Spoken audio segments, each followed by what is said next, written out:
irriżenja mill-pożizzjoni tiegħek għax irid post pubbliku għall-familji u t-tfal. U din il-qerda saret minn flus il-poplu Malti u Awċi kollu. Dan kien wieħed biss mill-ħafna kummenti ta' kritika li jirċieva l-uffiċjal laburista Jason Micallef fl-aħħar jiem wara l-weda ċara li kien għamel ix-xahar li għadda li skontu f'Diċembru ta' qali kien se jkun mimli ħaxix.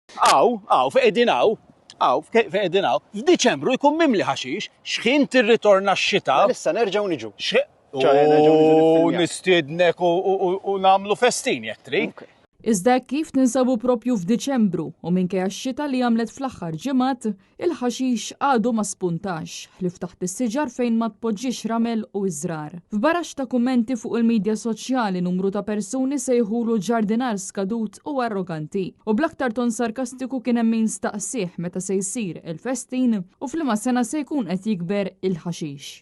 Dan fil-waqt li numru ta' persuni deskrivew din is-sitwazzjoni bħala ta' daħk u tal-biki fl-istess ħin. Intant jidher li dan il-proġett qed jiġi appoġġjat sew mill-Ministru Chris Bonet li fl-aħħar jimtenna li jekk jibqa' ma jitlax ħaxix f'taqali, il-Gvern se jipprova xi ħaġa oħra. Wieħed kien jistenna li b'nefqa eżorbitanti ta' 311,000 euro kien isir proġett li jħalli il-frott u li jista' jitgawda mill-familji Maltin u Awċin kollha. Iżda l-poplu għadu qed jistenna li xi darba l-Gvern jieħu azzjoni u din iż-żona li tħallit fl-aktar stat devastanti terġa' tirritorna lura għall-istat oriġinali tagħha mimlija ħdura u ħaxix.